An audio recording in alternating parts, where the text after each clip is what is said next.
Beorn has been out for a couple of weeks now. I don't remember exactly how long. Long enough for people to level him up to 50, slap some nice gear on him, and get some PvP fights. So in this video, we're going to talk about how he has actually been performing in PvP. Let's get into it.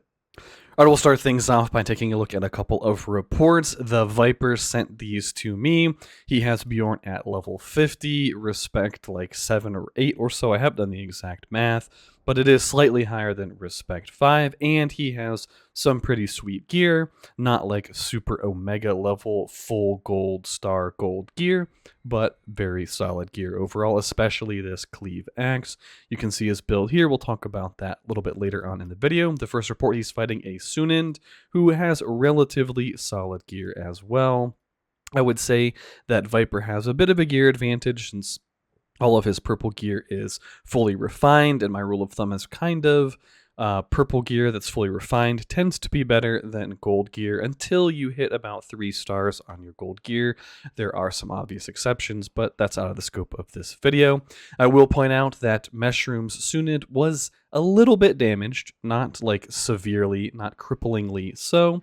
We'll go ahead and pull up the damage stats. And Beorn is pumping out 250,000 damage, which is really solid in my opinion against Sunend because she has so much early burst damage. I mean, she just has so much damage in general, but a lot of that does come in the very early rounds of combat, and that tends to be quite strong against commanders that rely on dealing damage themselves, since their damage is based on how much of their army is left alive.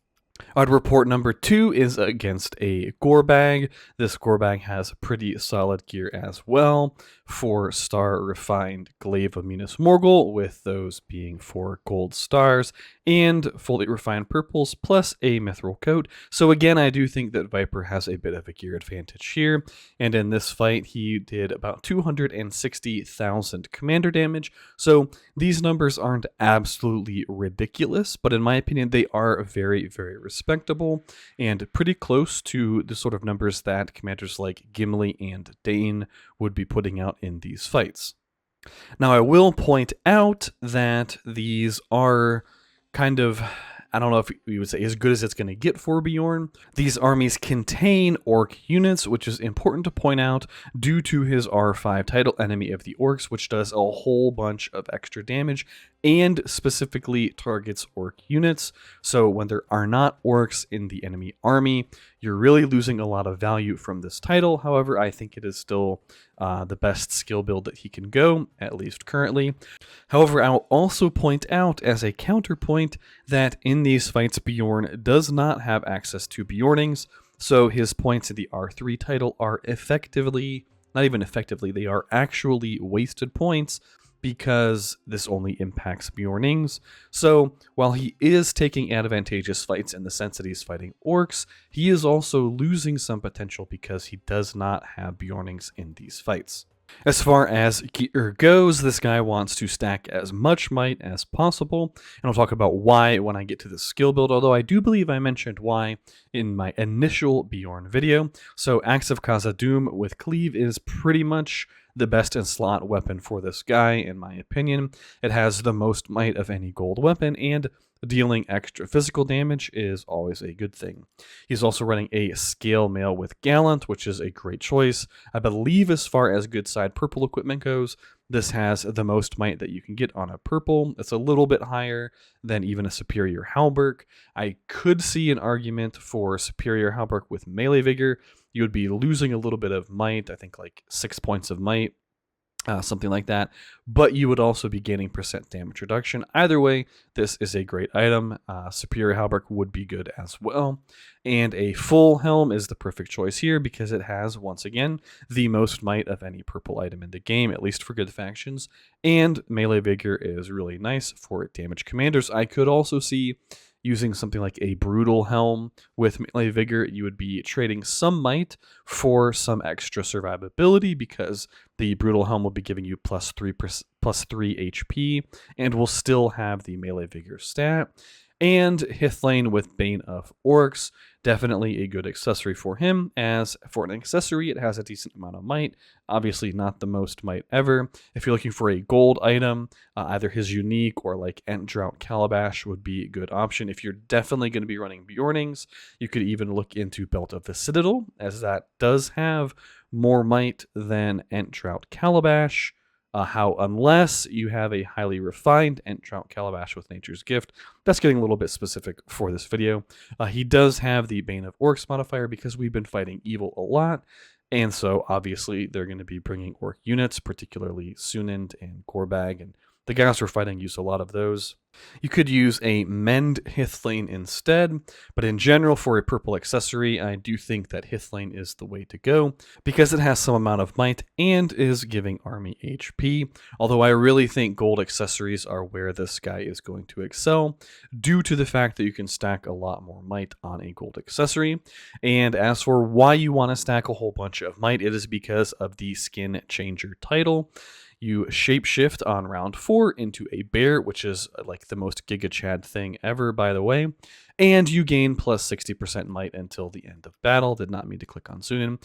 The important thing about this that I also pointed out in my first impressions video on Beorn is that this actually takes into account the might that you're gaining from equipment. So I'm quickly going to be scrolling to round 4 here so we can see just how much might this is giving him. This Beorn triggers Skin Changer. He gains a 60% might boost going up to 689 might. He's gaining 258.4 points of might from that ability. Absolutely insane amount. With gold gear, this guy's probably going to hit 800 might or very close to it after shapeshifting, and he becomes madness immune. So that's why you want all of that might. And secondly, it's because, in my opinion, this is definitely the best build for this commander. And it's just a whole bunch of damage skills. So Awe does a bunch of damage and has some nice extra effects on it. Bear Smash does some damage. And when you hit 500 plus might, it has a chance of dealing even more damage. Enemy the Orcs, guess what? Does damage / guess what? Does damage and is also the best anti-heal in the game, besides abilities that just completely turn off healing. But anything that is like an activated ability that also prevents enemies from healing, this is a 1-round cooldown and it hits everybody. So it's super good against healing commanders. And Impact, guess what? Does damage and has a chance for madness and stun. With your extra points, in my opinion, you want to level up suppression, and this works kind of a super funky way. So what it says is, each round against all enemies, there's a 40% chance to inflict either damage reduction, defense reduction, speed reduction. Each effect is determined separately. I investigated this during a stream back when I had access to the Red Book event, where this skill was maxed out during, not the Red Book event, the Beorn event, where this skill was maxed out during some of those battles. And the way this works is each enemy is going to get checked once for each of those effects. So if you're fighting an enemy army that has 3 troops in it, which is probably going to be most of the people you fight, every single round, each of those units could get minus damage, minus defense, minus speed, or some combination of those. So it's a really funky ability, but I think it has a lot of potential, especially once you're able to invest a bunch of points in it, because doing things like reducing enemy damage and reducing their defense is a very nice debuff, at least in my opinion.